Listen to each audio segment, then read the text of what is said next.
September மாதம் 25ஆம் திகதி, பொதுக்காலம் 25ஆம் வாரத்தின் புதன்கிழமை. முதல் வாசகம். எனக்கு செல்வம் வேண்டாம், வறுமையும் வேண்டாம், எனக்கு தேவையான உணவை மட்டும் தந்திரலும். நீதிமொழிகள் நூலிலிருந்து வாசகம். அதிகாரம் 30, திருவசனங்கள் 5 முதல் 9 வரை.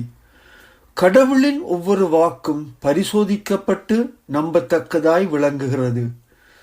தம்மை அடைக்கலமாய் கொண்டவர்களுக்கு அவர் கேடயமாய் இருக்கிறார். அவருடைய வார்த்தைகளோடு ஒன்றையும் கூட்டாதே, கூட்டினால் நீ பொய்யன் ஆவாய். அவர் உன்னை கடிந்து கொள்வார். வரம் 2 உம்மிடம் கேட்கிறேன், மறுக்காதீர். நான் சாவதுக்குள் அவற்றை எனக்கு அளித்தருளும். வஞ்சனையும் பொய்யும் என்னை விட்டு அகலச் செய்யும். எனக்கு செல்வம் வேண்டாம், வறுமையும் வேண்டாம், எனக்கு தேவையான உணவை மட்டும் தந்திரலும். எனக்கு எல்லாம் இருந்தால் நான் உம்மை எனக்கு தெரியாது என்று மறுதலித்து ஆண்டவரை கண்டது யார் என்று கேட்க நேரிடும்.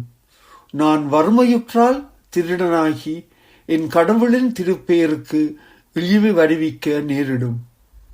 இது ஆண்டவரின் அருள்வாக்கு. இறைவா, உமக்கு நன்றி. நற்செய்தி வாசகம். இறையாட்சி பற்றி பறைசாற்றவும் உடல் நலம் குன்றியோரின் பிணி தீர்க்கவும் அவர்களை அனுப்பினார். லூக்கா எழுதிய தூய நற்செய்தியிலிருந்து வாசகம். அதிகாரம் 9, வசனங்கள் 1-6 வரை. அக்காலத்தில் இயேசு 12 ஒன்றாக வரவழைத்து, பேய்களை எல்லாம் அடக்கவும் பிணிகளை போக்கவும் வல்லமையும் அதிகாரமும் அவர்களுக்கு கொடுத்தார். இறையாட்சி பற்றி பறைசாற்றவும் உடல் நலம் குன்றியோரின் பிணி தீர்க்கவும் அவர்களை அனுப்பினார். அப்போது அவர்களை நோக்கி, பயணத்திற்கு கைதடி, பை, உணவு, பணம் போன்ற எதையும் எடுத்துக்கொண்டு போக வேண்டாம். ஒரு அங்கி போதும். நீங்கள் எந்த வீட்டுக்குள் சென்றாலும் அங்கேயே தங்கியிருங்கள். அங்கிருந்தே புறப்படுங்கள். உங்களை ஏற்றுக்கொள்ளாதவர்களுடைய நகரை விட்டு புறப்படும் போது உங்கள் கால்களில் படிந்துள்ள தூசியை உதறிவிடுங்கள். இதுவே அவர்களுக்கு எதிரான சான்றாகும் என்றார். அவர்கள் ஊர் ஊராகச் சென்று எங்கும் நற்செய்தியை அறிவித்து நோயாளிகளை குணமாக்கினார்கள். இது ஆண்டவரின் அருள்வாக்கு. கிறிஸ்துவே, உமக்கு புகழ். பிரியமானவர்களே, ஒரு பெரியவர் சொன்னார், பணம் வித்தியாசமானது. அது உன்னிடம் இல்லை என்றால் மற்றவர்களுக்கு உன்னை தெரியாது. அது உன்னிடம் இருந்தது என்றால் உனக்கு மற்றவர்களை தெரியாது.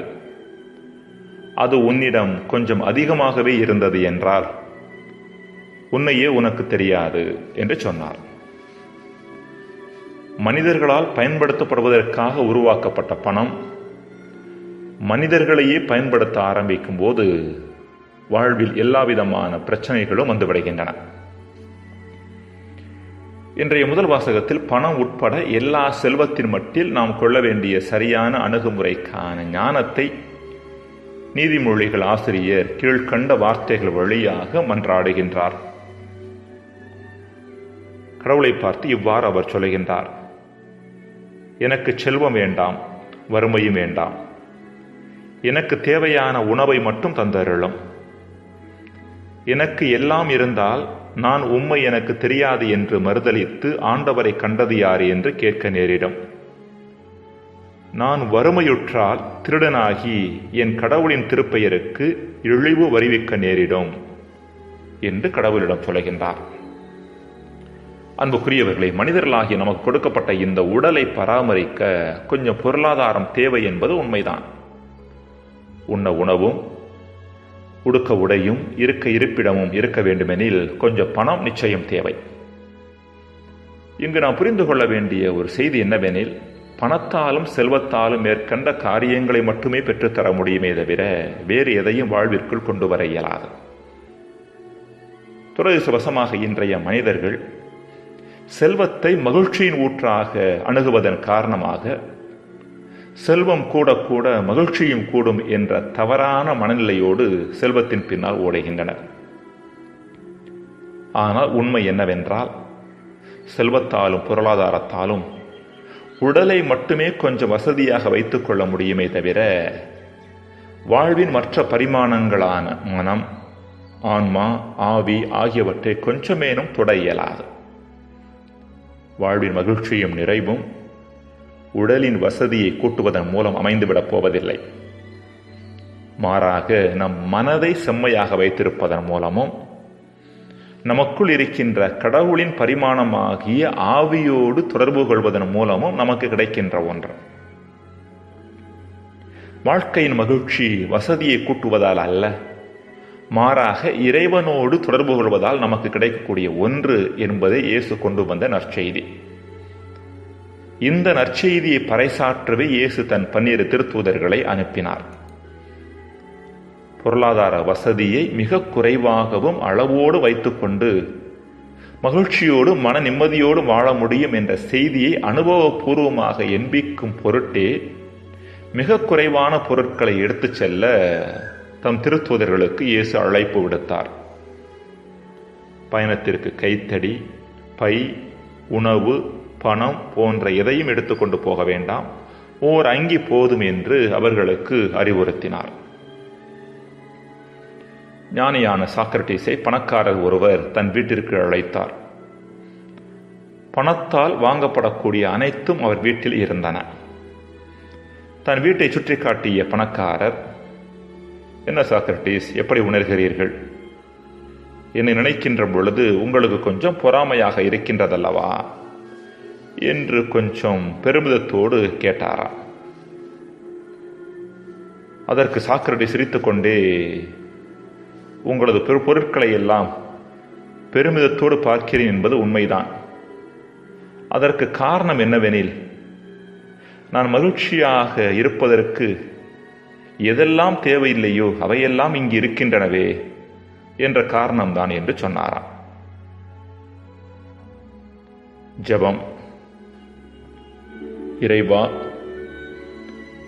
வாழ்வின் ஒரு சிறு பகுதியாக இருக்க வேண்டிய காரியத்தை எல்லாமுமாக நினைக்கும் முட்டாள்தனத்தை எம்மிடமிருந்து அகற்றியருளும். ஆமேன்.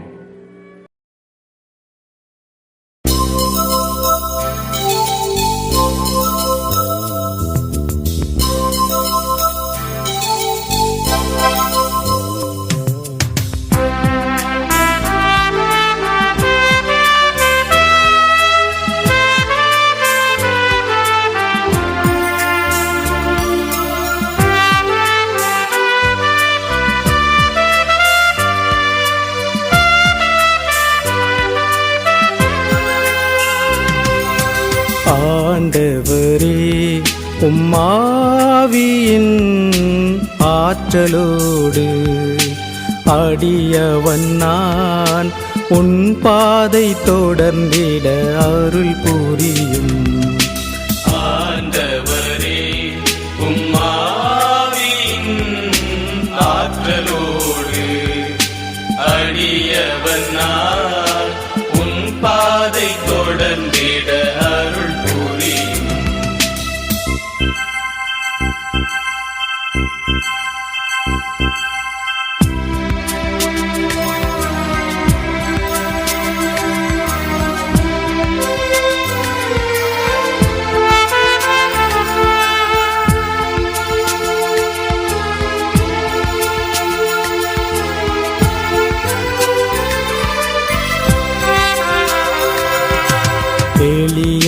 எளியவர்க்கெல்லாம் நற்செய்தியாய் நலிந்தவர் வாழ்வில் நம்பிக்கையாய் எளியவர்க்கெல்லாம் நற்செய்தியாய் நலிந்தவர் வாழ்வில் நம்பிக்கையாய் உரிமை வாழ்வு தரும் உன் தொண்டனாய் நான் உன் ஆற்றலோடு செயலாற்ற வேண்டும். உன்னாற்றலோடு செயலாற்ற வேண்டும். ஆண்டவரே, உம்மாவியின் ஆற்றலோடு அடியவன் நான் உன் பாதை தொடர்ந்திட அருள் புரியும்.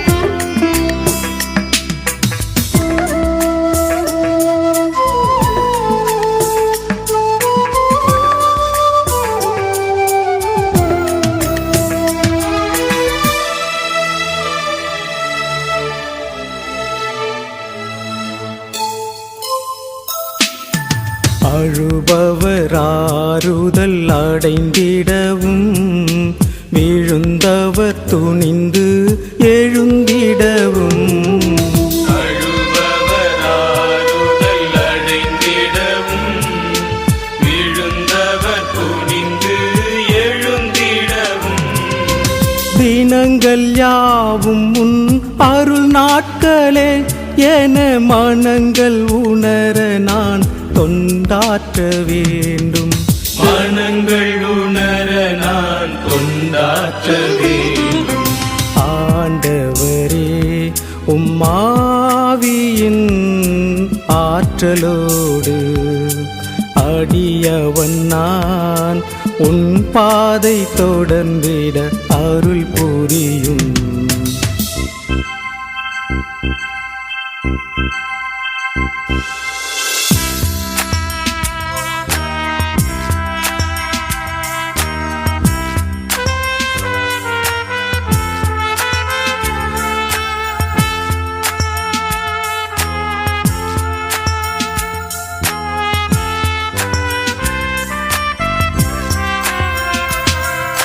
சிறைப்பட்ட யாவர்க்கும் விடுதலையும் கரைப்பட்ட மனதிற்கு குணம் தரவும் சிறைப்பட்ட யாவர்க்கும் விடுதலையும் கரைப்பட்ட மனதிற்கு குணம் தரவும் நிறைவு நோக்கி உடன் நடந்திடவும் நான் நீதி வழியில் தினம் பணியாற்ற வேண்டும். நீதி வழியில் தினம் பணியாற்ற வேண்டும். ஆண்டவரே உம்மாவியின் ஆற்றலோடு அடியவன் நான் உன் பாதை தொடர்ந்திட அருள் புரியும். ஆண்டவரே உம்மாவின் ஆற்றலோடு